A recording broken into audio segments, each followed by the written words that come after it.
बच्चों, let's read the question. The question says a glucose molecule is to starch as a steroid is to lipid, b a protein is to an amino acid, c a nucleic acid is to a polypeptide, d a nucleotide is to a nucleic acid. Question में हमें बोला है कि glucose molecule और starch molecule का जो relation है, ऐसा ही एक सेम रिलेशन हमारे ऑप्शंस में से किन में है.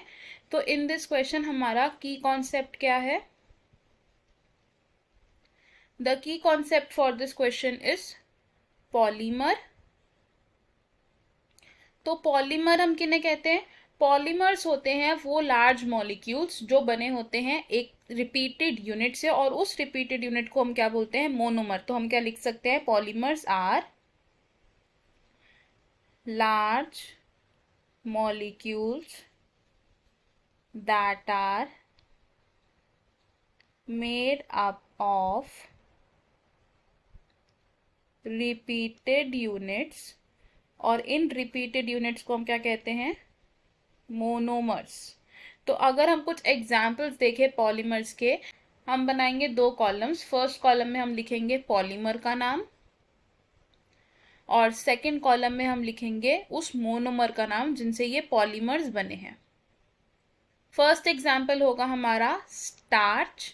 तो स्टार्च क्या है? It is a polymer of glucose, यानी कि ग्लूकोज की रिपीटेड यूनिट्स क्या करती हैं? स्टार्च को फॉर्म करती हैं. सेकंड एग्जाम्पल होगा हमारा प्रोटीन्स, या हम इन्हें और क्या कहते हैं? पॉलीपेप्टाइड. ये किसका पॉलीमर है? This is the polymer of amino acid. Third example क्या होगा हमारा पॉलीमर का? It will be nucleic acid.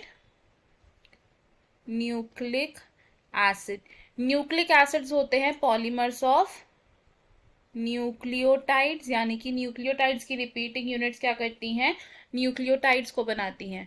तो हमारे पास जो क्वेश्चन गिवन था उसमें क्या रिलेशनशिप है स्टार्च और ग्लूकोज का, कि starch is a polymer of glucose. ऐसा ही एक और रिलेशन हमें कहाँ देखने को मिल रहा है? न्यूक्लिक एसिड और न्यूक्लियोटाइड्स में, क्योंकि न्यूक्लिक एसिड क्या है? This is the polymer of nucleotide. तो हमारे पास जो करेक्ट ऑप्शन, तो हमारा करेक्ट आंसर क्या होगा? So from the given option हमारा करेक्ट आंसर है option D, which says a nucleotide is to nucleic acid. बाकी के ऑप्शंस क्यों रॉन्ग है अब ये देखते हैं. Option A says a steroid is to lipid. तो ये ऑप्शन रॉन्ग होगा बिकॉज लिपिड एक पॉलीमर ही नहीं होता. ऑप्शन बी भी रॉन्ग होगा because protein is to amino acid का मतलब है कि अमाइनो एसिड्स प्रोटीन के पॉलीमर है, लेकिन ये रॉन्ग है, इसलिए ये ऑप्शन भी रॉन्ग हुआ. Option C says a nucleic acid is to polypeptide. ये ऑप्शन भी रॉन्ग है because polypeptides are made up of amino acids, ना कि न्यूक्लिक एसिड. तो इन दिस क्वेश्चन हमारा करेक्ट और फाइनल आंसर है option D. I hope you understood it. All the best. Thank you.